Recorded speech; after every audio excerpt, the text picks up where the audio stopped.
love bombing and how to spot it, red flags and signs that you might just be being catfish, and signs that you might just be being catfish. Oh, maybe it's the be being. Yeah, be being. Signs that you might be getting catfish. Yeah. Yeah. Remember that.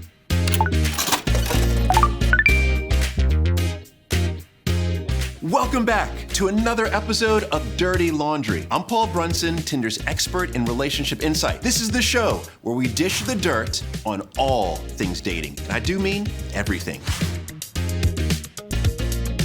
You remember last time we looked at getting started with dating. Today, we've got something that's super important and comes up a lot: safe dating. Meeting new people is so exciting, but your safety should always come first. And if the vibe feels off, don't do anything you don't want to do. And when you're dating and meeting new people for the first time, it could feel like a bit of a minefield. And I know you've got millions of questions, so let's get into it.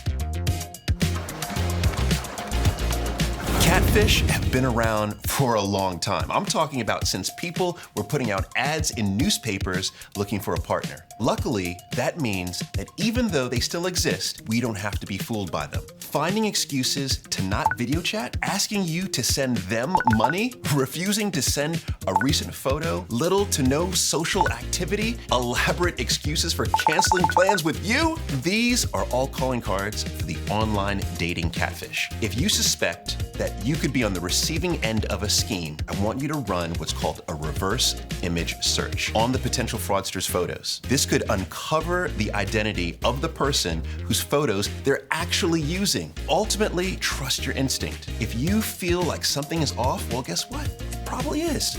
Now, if you're still not sure, I want you to watch a few episodes of MTV's Catfish for some pro tips. Love bombing happens all the time, typically comes from narcissists. Well, love bombing is something that typically shows up in the early stages of a relationship. It can feel flattering at first, but can quickly start to feel suffocating or even controlling. How do you recognize when it's happening to you? Well, the biggest red flag will be that things feel like too much, too soon. They are showering you with lavish gifts and professing their feelings for you after only a few dates, maybe even after only a few conversations. They'll also try to cut you off from friends and family, and they'll use sneaky tactics like guilt tripping or emotional blackmail to get what they want. Boundaries? That's not their thing. Being hot and cold? Well, that's more their speed. You deserve better. If this sounds familiar, reach out for support.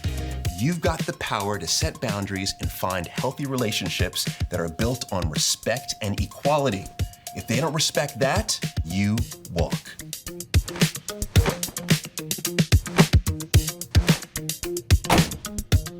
While more often than not, the worst thing that will happen on a date is that you get stood up or you don't see each other again. There still is risk involved when it comes to meeting someone new. It doesn't hurt to be prepared with an escape plan should things start to go south. If you're on your date and they're making you feel unsafe or uncomfortable, I want you to excuse yourself, go to the toilet, and call a friend in a cab to get you home safely. If you're still communicating with the person on the app, click the blue shield to report their behavior, which will help keep other members of the Tinder community safe. If you're at a bar or a club, approaching someone on staff and asking for Angela is a way to help get you out of an uncomfortable situation. This is a code that will alert the staff that you are in an unsafe scenario, and they'll help you get home safely.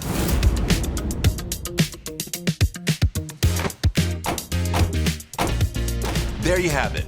Love bombing and how to spot it, red flags and signs that you might just be getting catfished. If you want to see more dirt and dating advice getting dished out, make sure you like, subscribe, and ring that notification bell. The next one is gonna be juicy.